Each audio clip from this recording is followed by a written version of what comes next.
My name is Daniel Jones, and I work as a fire tower lookout in Yellowstone National Park. My tower is a metal structure bolted into rock at the top of a ridge, with a small square cabin sitting above the tree line and a ladder that runs straight up the center. The whole thing sways a little when the wind picks up, and when you're inside you can hear every bolt and panel shifting against itself like it's under constant stress. The tower I was assigned to sits off a narrow service road about 9 miles from the nearest ranger station. You don't just stumble onto it. You have to drive up a gravel road that cuts through dense forest, park at a marked clearing, and then hike the last stretch on foot. It's steep enough that you feel it in your legs by the time you reach the top, and the trees thin out just enough near the ridge to give you a clear view in every direction. That's the point of the job. You're there to watch. From the top platform, you can see miles of forest, thick stretches of pine and lodgepole, broken up by patches of deadfall, and the occasional rock formation pushing through the soil. During the day, you scan for smoke. At night, you log weather changes, check equipment, and make sure the radio stays operational. It's routine, simple, quiet. That's what I signed up for. I've worked enough jobs to know what I like and what I don't. I like being left alone. I like having something straightforward to do. I don't need a team, and I don't need a schedule packed with meetings or check-ins. This job offered none of that.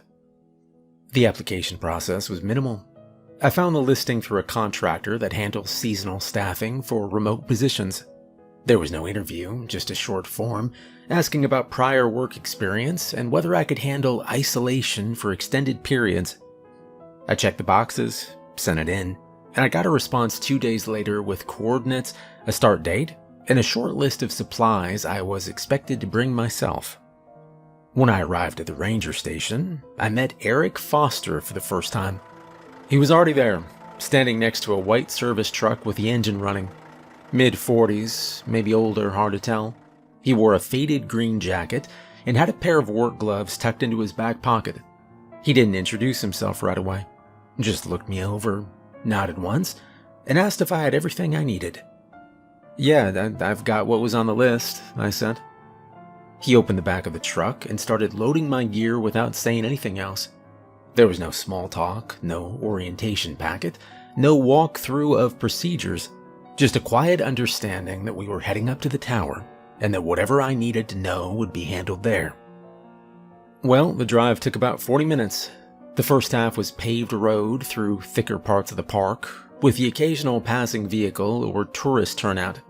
After that, turned into gravel, then dirt, then something closer to a worn path than an actual road. The truck handled it fine, but I could feel every shift in the terrain as we climbed higher.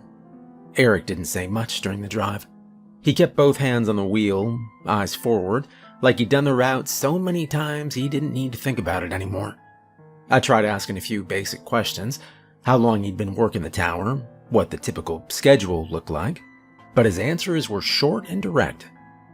"Few years," he said. Rotations depend on the season. Just watch for smoke, log what you see." That was about the extent of it. We reached the clearing just before noon. The tower was already visible from the road, rising above the trees on the ridge like a thin metal frame holding up a box. It looked smaller from a distance, but as we got closer, I could see the details. Cross-brace supports, ladder rungs welded into place, and a hatch at the bottom that led inside. Eric parked the truck and cut the engine. "That's it," he said, nodding toward the structure. Up close, the tower felt taller than it looked from below.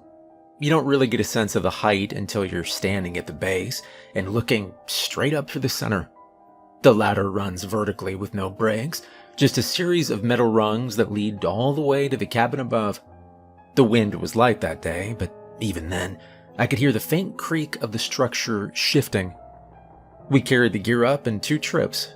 By the time we reached the top, I could feel the burn in my arms and shoulders from the climb. The cabin itself was exactly what I expected. Compact, functional, and stripped down to essentials.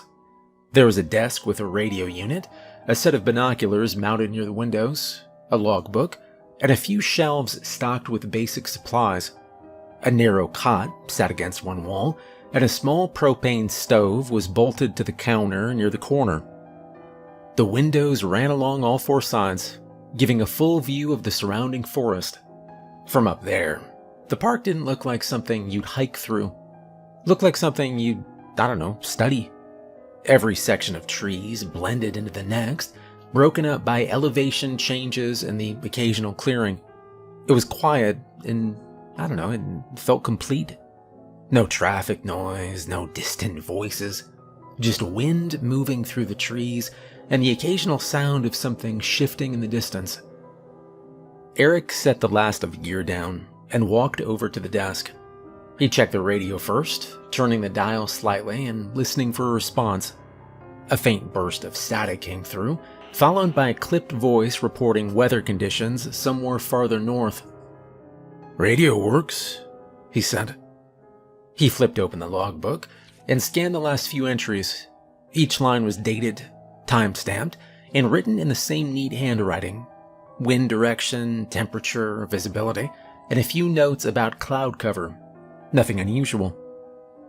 "Pretty simple," he said, closing the book.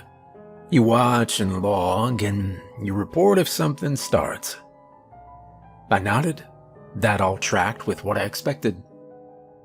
He moved around the cabin, checking a few things. Window latches, the stove connection, a storage bin near the cot. Everything seemed routine. No surprises or complications, just a system designed to do one job over and over again. And for a while, that's all it felt like, a job. We stood there for a minute without talking, both of us looking out through the windows at the tree line, stretching in every direction. The sky was clear, and the visibility was good enough that you could pick out details miles away if you took the time. I figured that was it. Drop off, quick check, then he'd head back down and leave me to it. Instead, Eric reached into his jacket pocket and pulled out a folded sheet of paper. He didn't hand it to me right away, just held it there for a second, like he was deciding whether to say something first. "These, they're not in the official handbook." I looked at the paper, then back at him. "What aren't?" He unfolded it once, then again until it was flat. "Rules," he said. "For what?" I asked. "For staying here." He stepped closer and handed me the paper. I took it and glanced down. It was a short list. 4 lines written in plain handwriting. No explanations, no extra notes, just 4 separate statements, each on its own line. I started to read the first one, but he spoke again before I got through it. "You follow those, or you won't last here." I looked back up at him. There was no smile, no sign that he was joking or trying to mess with me. His expression didn't change at all. He just stood there, waiting for me to finish reading. Well, I didn't ask anything else after that. Not right away, at least. I folded the paper once, and I kept it in my hand. From outside, the wind picked up just enough to make the tower shift slightly on its supports. The metal frame let out a low creak that ran up through the structure and into the floor beneath our feet. Eric turned toward the ladder hatch. "Well, I'll be back in a couple days." And then he opened it and started climbing down without another word. I stood there in the middle of the cabin, the paper still in my hand, listening to the sound of his boots moving down the rungs until it faded into the distance. And after that, it was just me, the tower, and the forest stretching out in every direction, and the list he left behind. Rule 1. Do not wear bright colors. Eric didn't explain the rules before he left, and I didn't ask him to. At the time, they didn't seem important enough to question. The job was simple. Watch for smoke, log what I saw, keep the radio on, and stay put. The list he handed me, it felt out of place compared to everything else in the tower, like something personal he'd written down over time, rather than part of any official procedure. I folded it once, set it on the desk next to the logbook, and went back to learning the routine. The first day was quiet. I woke up just after sunrise, checked the radio, logged the temperature, and ran a full visual sweep from each window. The forest looked the same in every direction. Dense green canopy broken up by dead trees and patches of exposed rock. No smoke, no movement worth noting. Just wind pushing through the tops of the trees in slow, steady waves. By mid-morning, the temperature had climbed enough that the inside of the cabin started to feel warm. I opened one of the windows to let some air through, and I stepped outside onto the narrow platform that ran along the edge of the tower. It wasn't much space, just enough to stand and move along the perimeter, but it gave a clearer view down the slopes and into the tree line below. And that's when I heard it. A low, buzzing sound, faint at first, almost easy to miss under the wind. I leaned over the railing, and I looked down toward the trees, trying to figure out where it was coming from. At that point, it didn't register as anything unusual. You hear insects in places like this all the time. The park is full of them, especially in the warmer months. It's part of the background. I went back inside and I didn't think about it again. Around noon, I decided to organize the rest of my gear. I'd brought a duffel with clothes, some basic tools, and a few personal things to pass the time. Books, a small flashlight, extra batteries. Most of it fit easily into the storage bins under the cot. The rest I kept near the desk. One of the jackets I'd packed was bright red. Wasn't something I thought about when I chose it. It was a jacket I'd owned for years. Lightweight, easy to throw on, and visible enough that I'd used it before on jobs where being seen mattered. Out here, it didn't matter at all. There was no one around to see me. Well, by early afternoon, the sun was high enough that the light coming through the window started to feel harsh. I pulled the jacket on before stepping outside again, mostly out of habit, and I walked along the platform to check the view on the west side of the tower. The buzzing was louder this time. Not constant, it came in waves, rising and falling, like something moving through the air in uneven patterns. I stopped near the corner of the platform and listened, trying to track the direction. It sounded like it was coming from the tree line about 50 yards out, somewhere just below the ridge. I leaned forward slightly, resting my hands on the railing, and scanned the area. And that's when I saw the first one. At a distance, it looked like a bird hovering in place, wings moving too fast to make out clearly. It held its position for a second, then shifted sideways in a slow, drifting motion. Something about it felt off, but I couldn't place it right away.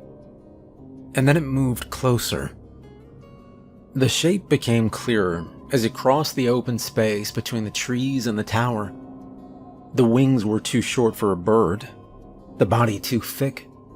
It wasn't gliding or flapping in a pattern I recognized. It was just hovering, adjusting itself in the air with small, heavy movements. When it got within 20 feet of the tower, I understood what I was looking at. It was a bee.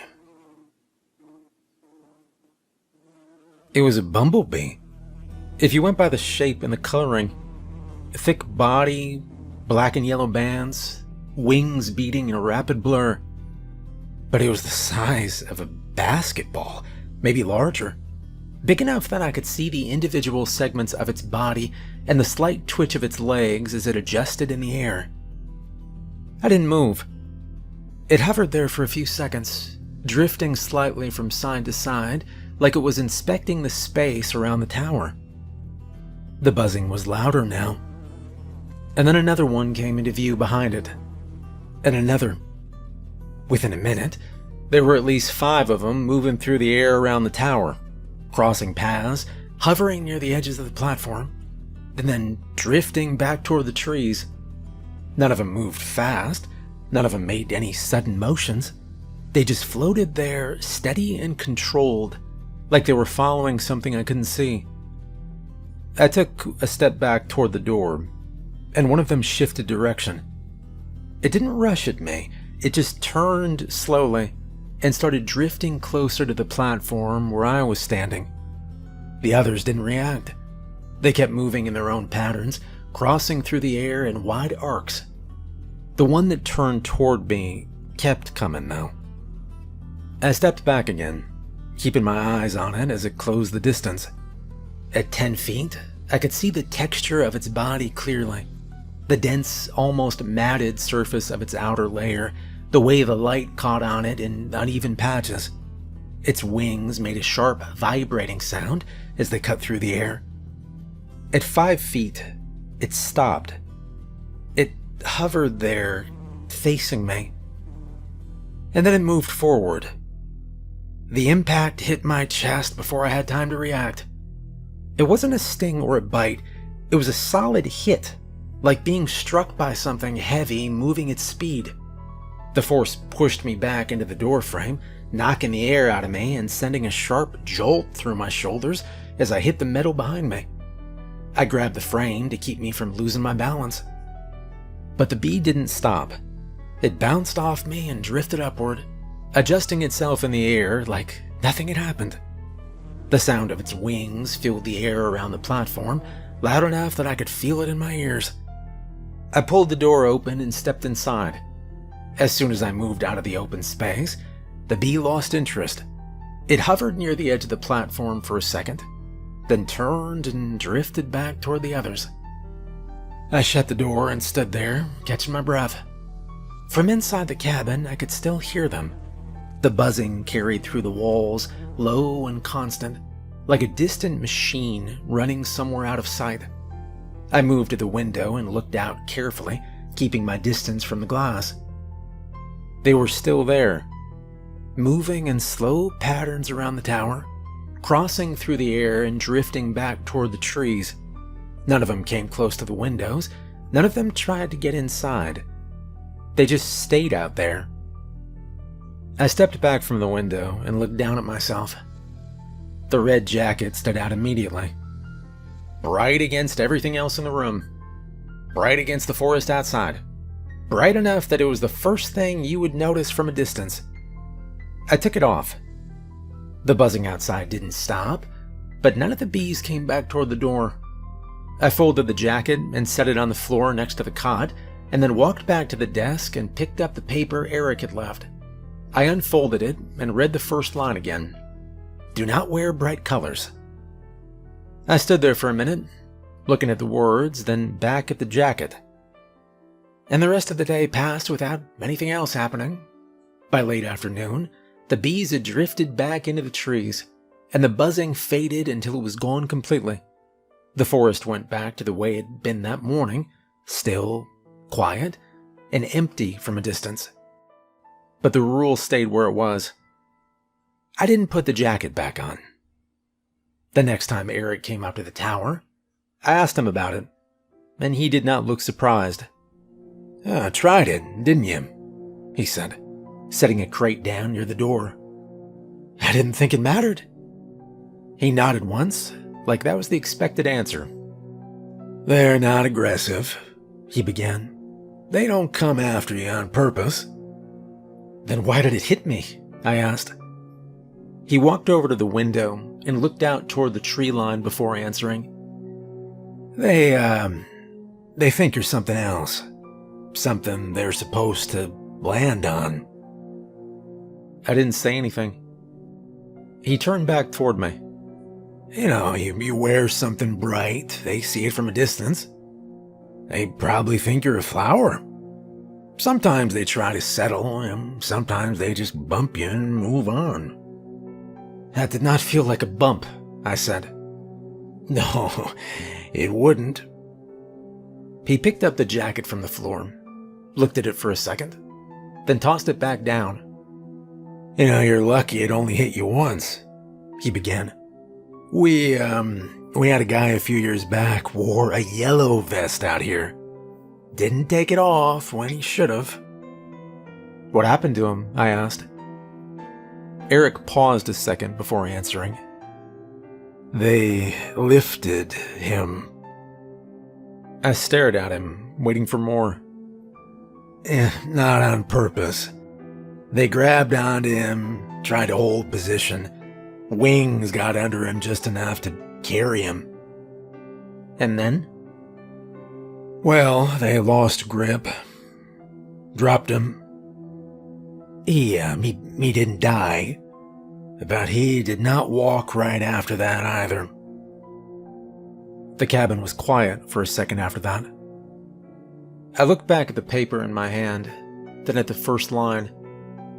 Do not wear bright colors.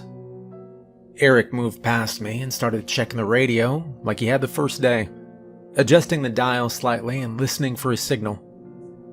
They're not trying to hurt you, but that doesn't matter. I folded the paper and set it back on the desk. And after that, I stuck to neutral colors. Greens, browns, anything that blended into the trees and the structure of the tower itself. I did not question it again, and I did not test it a second time. Rule 2. If you hear chewing on the tower, start spraying immediately. The second rule didn't make sense to me at first either. Chewing wasn't something I associated with a structure like this. The tower was metal, thick supports, bolted joints, reinforced plates. There wasn't anything up there that an animal could really get through, and even if something tried, you'd expect scratching or impact, not chewing. I didn't question it out loud. After what happened with the bees, I'd already learned that the rules weren't there to be debated. They were there because something had gone wrong before. Well, the first time I heard it was just after sunset. The temperature had dropped fast once the sun dipped behind the ridge, and the forest below had gone quiet, in the way it does when the light fades. I had the windows closed, the radio on low, and the logbook open on the desk in front of me. I just finished writing down the last visibility check when a sound came up through the floor. It was faint. A steady, uneven, grinding noise, like something rubbing against metal in short bursts. It wasn't loud enough to be obvious at first. I thought it might have been the wind shifting the structure, or maybe a loose panel vibrating under pressure. I stopped writing and listened. The sound came again. Short, repetitive, not random. I stood up and walked toward the center of the cabin, where the ladder hatch opened down into the tower shaft. The noise was clearer there. It wasn't coming from the walls or the roof. It was coming from below. Another scrape, then a pause, then a sharper sound like something cracking under pressure. I felt a slight vibration through the floor beneath my boots. And that's when I remembered the second rule. If you hear something chewing on the tower, start spraying immediately. Well, I moved to the storage bin under the counter, and I pulled out the sprayer Eric had shown me earlier that day. It was a basic pump system, about the size of a small fire extinguisher, with a hose and a nozzle attached to the top. The container was filled with a thick, oily liquid that smelled strong even before I opened it. Something sharp and bitter, like crushed wood mixed with chemicals. Cedar oil, Eric had said when he pointed it out. And a few other things. At the time, it hadn't meant much. Now it did. The sound came again, louder this time. Something was biting into the structure of the tower. I stepped over to the hatch, pulled it open, and looked down. First, I didn't see anything. The interior of the tower shaft dropped straight down through the center of the structure, the ladder running along one side, the metal supports forming a rigid frame around it. The light from the cabin didn't reach all the way to the base, leaving the lower section in shadow. And then something moved. A shape shifted near one of the support beams, just at the edge of where the light faded. It was large, too large to be anything I'd expect to see that high up on the structure. It clung to the metal at an angle, its body pressed against the beam.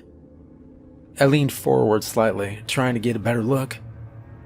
It turned. The movement was slow but deliberate, and as it rotated, the light caught the surface of its shell. It was a beetle, the size of a large dog. Its body was thick and segmented, covered in a dark, dull shell that reflected just enough light to show its shape. The legs gripped the metal beam tightly, each one hooked and jointed in a way that let it hold its position without slipping. At the front, its mandibles opened and closed in steady, mechanical motions. Each time they came together, they bit into the metal. That was the sound I was hearing. The mandibles clamped down again, and I watched as the edge of the beam shifted slightly under the pressure. Not much, but enough to see that it wasn't just surface contact. It was digging in. Another shape moved below it. Then another. There were more of them. At least 3, maybe 4, climbing along the base supports of the tower, each one positioned at a different angle, each one biting into the structure with the same slow motion. The tower vibrated again under my feet. Pressure. I pulled back from the hatch and I grabbed the sprayer. The instructions Eric gave me came back fast. Don't wait or watch, just spray. I pumped the handle a few times to build the pressure, then dropped back down to the hatch and aimed the nozzle downward. The first stream hit the nearest beetle across its shell, and the reaction was immediate. It stopped. Not gradually or like it was deciding to move, it just froze. And then its legs shifted, gripping the beam tighter for a second before it pushed itself away from the metal. The mandibles opened wide, then closed without biting, like it lost interest in what it was doing. I sprayed again, this time sweeping the nozzle across the other shapes moving along the supports, and each one reacted the same way. They stopped chewing, pulled back, and turned. The smell of the oil filled the shaft, rising up into the cabin in a sharp wave that burned the back of my throat as I breathed it in. But I didn't stop spraying. I kept the stream moving, covering as much of the lower surface as I could see. One of the beetles shifted direction and started climbing upward, toward me. I adjusted the nozzle and I hit it directly across the front of its body. It hesitated for half a second, and then dropped. Its body fell through the lower section of the tower, hitting one of the cross beams on the way down, before disappearing into the shadows below. The others followed. One by one, they released their hold on the structure, and they dropped away from the supports, vanishing into the darkness at the base of the tower. The chewing stopped. The vibration faded. I held the sprayer in place for a few more seconds, waiting for the sound to come back. But it didn't. I closed the hatch slowly and stepped back, keeping my eyes on it like something might try to push its way through the opening. But the cabin was quiet again. The smell did stay, though. It hung in the air, thick and bitter, settling into the walls and the floor like it had nowhere else to go. I set the sprayer down on the desk, and I wiped my hands against my jeans, trying to clear the residue from my skin. A few minutes passed before I moved. I walked over to one of the windows, and I looked down along the outside of the tower. At the base near the supports, I could see movement in the fading light, shapes pulling back into the tree line, large, dark forms slipping between the trunks, disappearing into the forest like they'd never been there at all. I stayed at the window until the last of them was gone, and when Eric came back up the next morning, I didn't have to explain anything. He stepped into the cabin, set his gear down, and looked once at the sprayer sitting on the desk. "You used it?" "Yeah," I said. He nodded and walked over to the hatch, opened it, leaned down slightly, and looked along the interior supports for a few seconds before pulling back up. "Where were they?" he asked. "Base beams," I began. 3, maybe 4 of them, chewing through the metal. He closed the hatch and wiped his hands on his pants. "You know, they come higher up each year." I watched him for a second. "What are they?" I asked. He didn't answer right away. He walked over to the window and looked out toward the trees. "Some kind of beetle.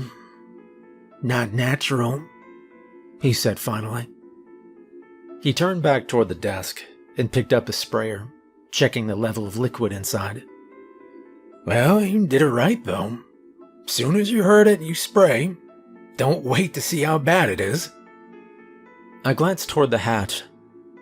If I hadn't sprayed, how long would it have taken? He didn't hesitate. "Not long." And the rest of the day went back to routine after that. Log entries, radio checks, watching the tree line for any sign of smoke. But every time I moved across the floor, I felt the memory of that vibration under my feet. And every time the tower creaked, I listened for the sound of chewing. Rule 3. Before nightfall, seal every opening in the tower. By the time I got to the third rule, I wasn't second-guessing anything anymore. I didn't need Eric to explain why it existed. I didn't need proof. The first two had already made that very clear. You follow the rules exactly as they're written, or you deal with whatever happens when you don't. This one sounded simple. Before nightfall, seal every opening. Every evening, just before the light dropped behind the trees, I went through the same routine. I checked each window, made sure the latches were tight, closed off a small vent near the stove, and slid the metal cover over the hatch leading down into the tower shaft. There were a few narrow gaps along the base of the walls and around the corners where the floor met the panels, but nothing large enough to worry about. Or at least nothing that looked large enough. The first time I heard him, it was just after dark. Not loud or obvious, just a faint, irregular tapping sound coming from somewhere below the floor. It didn't carry the same weight as the chewing from the beetles. It was lighter, faster, like something moving quickly across a surface and stopping in short bursts. I sat at the desk and listened. The tapping moved, one spot to another, then another. I stood up slowly and walked toward the center of the cabin, listening for where it was strongest. The sound shifted again, tracing along the underside of the floor, then up along one of the walls. It wasn't random. It was searching. I grabbed the flashlight from the desk, and I moved toward the lower edge of the wall near the cot. There was a narrow gap there, maybe half an inch where the panel didn't sit perfectly flush against the floor. I crouched down and angled the light toward it. For a second, I didn't see anything. And then something moved inside the gap, fast. A long, segmented shape slid past the opening, just within the edge of the light. It was too quick to make out clearly, but I saw enough to know it wasn't small. It filled the space behind the window as it moved, pressing against the opening just enough to show its outline before slipping past. The tapping stopped. For a moment, everything was quiet. And then something pushed against the gap from the other side. The panel shifted slightly. Not enough to open, just enough to show pressure. I stood up and stepped back. The movement stopped again. I kept the flashlight trained on the gap, waiting. But there was nothing. No sound or motion. I stayed there for a full minute before I lowered the light. And that's when I realized what I'd missed. The rule wasn't about closing the obvious openings. It was about closing all of them. Well, the next evening, I took more time. I went through the cabin slowly, checking every edge, every seam, every place where two surfaces meet. The tower wasn't built to be airtight, didn't need to be. But there were small imperfections everywhere. Thin gaps along the baseboards, spaces around the window frames, a slight opening where the stovepipe ran through the wall. Individually, they didn't seem like anything. Together, they were enough.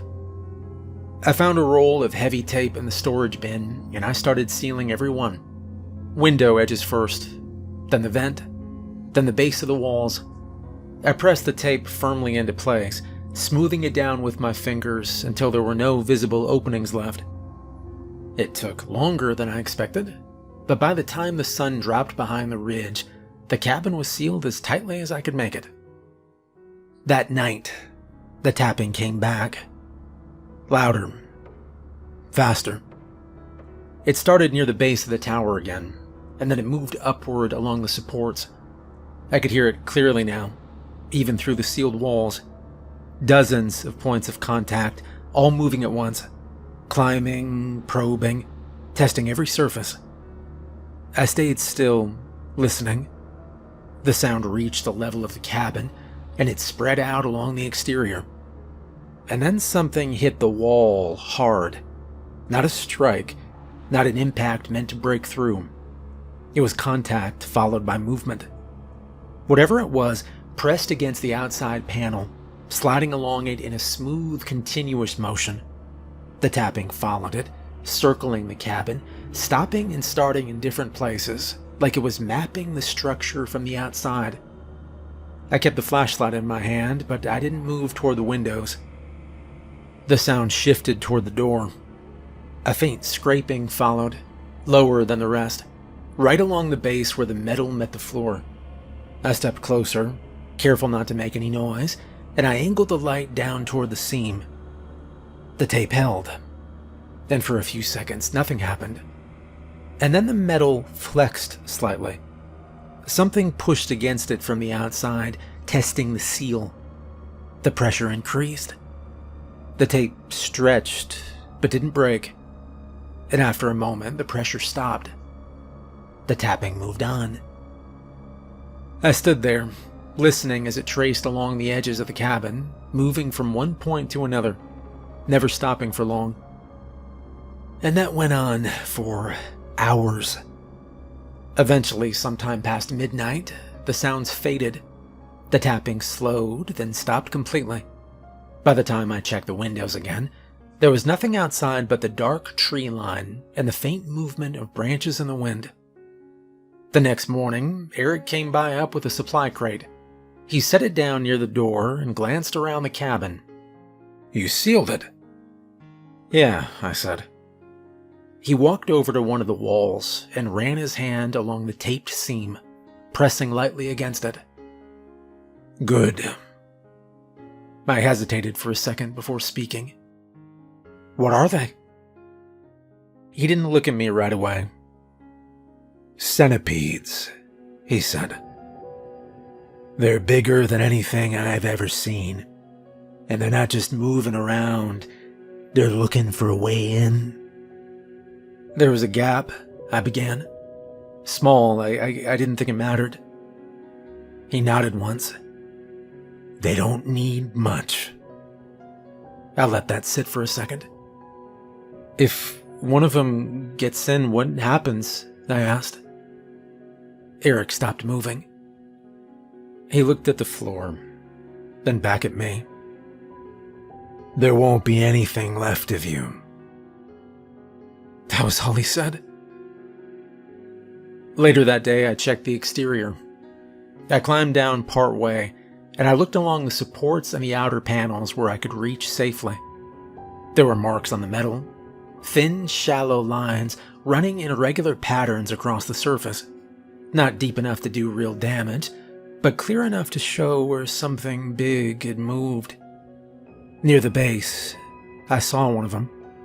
It was partially hidden in the shadow of the supports. Its body curved along the ground. Even at rest, it looked wrong. Too long, too flexible. The segments shifted slightly as it moved, each one adjusting independently as it repositioned itself. It turned its head toward the tower. Even from that distance, I could see the front of its body lift slightly, like it was testing the air. I climbed back up real fast without getting closer.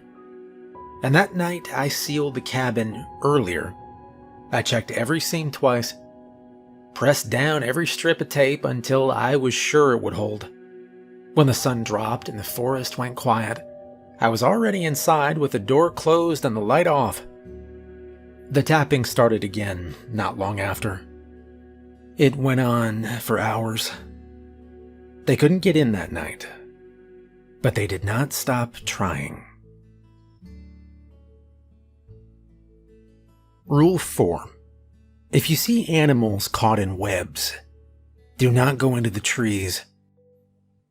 The fourth rule was the only one I followed perfectly at first. The first web showed up low between two trees just off the ridge. I spotted it during a morning sweep, just a thin line catching the light at the right angle. If I hadn't been looking through the binoculars, I would have missed it completely. It stretched clean from one trunk to another. There was a rabbit caught in it, hung a few feet off the ground, one leg twisted in the strands. Wasn't moving. I watched it for a while. Nothing came for it. But I didn't go down. The rule was clear. If you see animals caught in webs, you do not go into the trees. So I stayed in the tower and kept watching. Over the next few days, more webs showed up. They didn't appear all at once.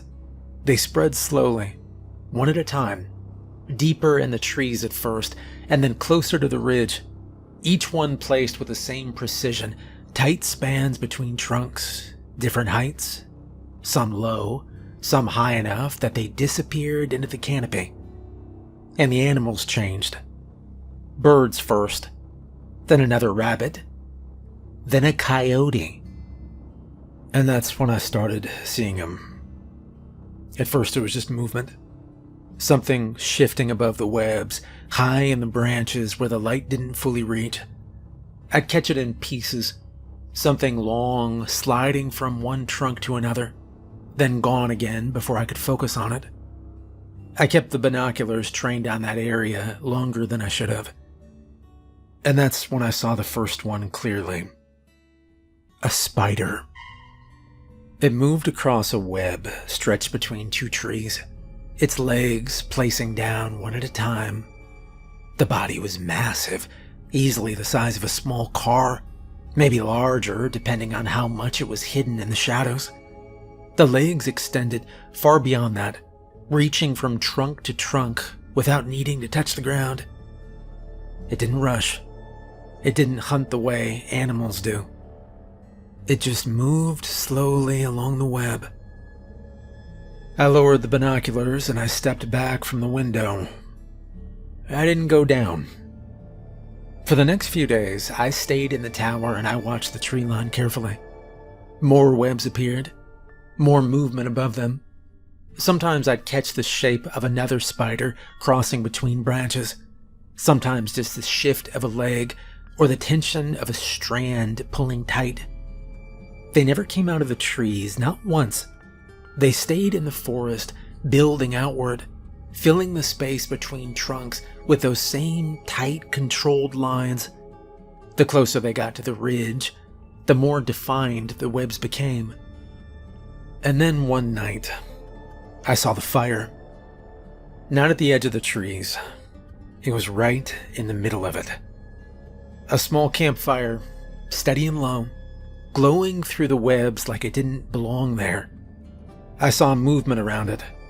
People. 3, maybe 4. They weren't moving like they understood where they were. They were just sitting there, staying.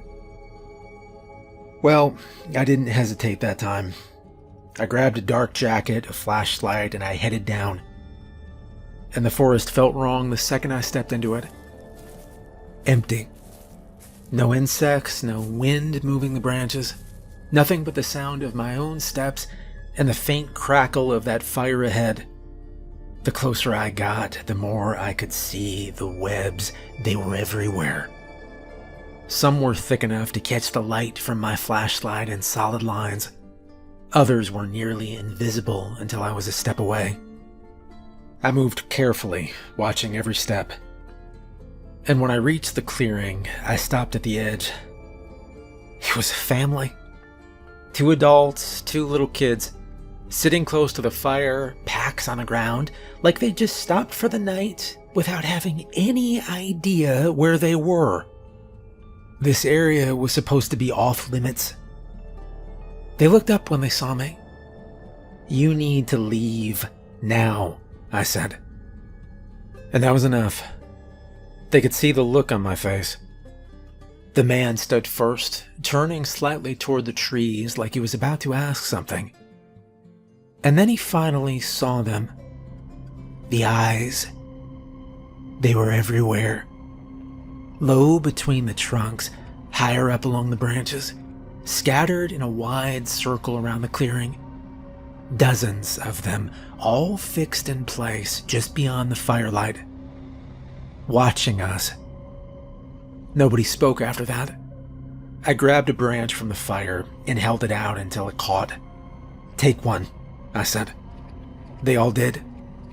Each of them took a burning branch, holding it out in front of them. The light pushed back the dark just enough to give us space, but it didn't reach far. I could feel them above us. "Stay together," I said. "Don't run." We started moving. Slow. One step at a time, keeping the fire between us and the trees. The webs were everywhere now. I could see them clearly in the light, stretched across our path, some low enough to catch a foot, others at chest height. I guided the family carefully around each one. And that's when I looked up and I saw spiders everywhere. They were following us. Dozens of them, moving along the webs above us. Massive bodies shifting between branches, long legs stepping from strand to strand without making a sound. Some were directly above us, holding position as we passed underneath. They didn't drop or rush. They followed. I think they were waiting for the right moment. The eyes stayed with us the entire time, just outside the light. By the time we reached the edge of the trees, my arms were tight from holding the branch steady. The road opened up ahead, clear ground, no webs. I could hear the spider's legs moving faster behind us. But the pressure lifted the second we stepped out, and the spiders didn't follow. They stayed in the trees, just watching from the edge. The family moved faster once they saw their car, but they didn't break formation. They got in, started the engine, and they looked at me through the windshield like they were waiting for something. "There's another road west. Take it," I said. They didn't ask anything, they just went. I stood there until the headlights disappeared, and then I turned back toward the trees. From the road, you could see them clearly. The webs stretched through the forest in every direction, and above them, they moved. When I got back to the tower, I didn't even go near the windows right away. I stood in the center of the room and I waited for my breathing to settle. Later, when Eric came up, I told him what happened. He listened, then looked out toward the tree line. "There's more than usual," he said. We burned it the next day. A full section of forest, cut clean along the ridge before the webs could reach the tower. The fire took fast, climbing through the strands and the dry ground underneath.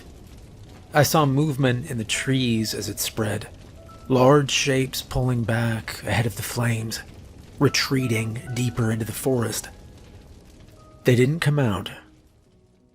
When it was over, the ground was black. No webs, no movement. I've been in those trees once. That's enough. Most people who go in don't come back out. And I know I got very lucky. Well, after the burn, things improved. The section of forest below the tower slowly started coming back. First the grass, then the small growth. After that, the animals returned like they always do. Rabbits showed up along the ridge again. Birds moved back into the trees. A few weeks later, I saw a deer pass through the same stretch that had been nothing but ash not long before. From up top, it looked normal again. The job went back to kind of routine. Morning sweeps, log entries, radio checks. I still go down into the forest when I have to, clearing lines, checking sections the tower can't see. That part doesn't change. You know, the bees never left. You still hear them during the day, moving through the air in those slow, heavy patterns. I've seen them drift close to the tower more than once. You keep your colors dark, keep your distance, and they leave you alone. Mostly. The beetles come back too. Not every night, but enough that I keep the sprayer filled and ready. You hear it once, that chewing sound, and you don't wait anymore. And the centipedes. They never stop trying. Every night before it gets dark, I seal the tower the same way. Every seam, every edge, I don't miss anything now. But I can never fully rest here at night. They're always trying to get in. Everything out here, it's got a pattern. Everything except one thing. I haven't seen a spider since the fire, not one. No webs, no movement in the trees, nothing caught between the branches. If you looked at the forest now, you wouldn't even know they were ever there. But I don't think about it like that. Because out of everything I've seen out here, the bees, the beetles, even the centipedes, the spiders are the worst. Eric says the fire bought us time. He says that maybe we killed all of them this time. But I don't think so. I think one or two of them survived. Maybe hid from the fire somewhere deep underground. And I have a feeling that one day, maybe soon, they'll come back.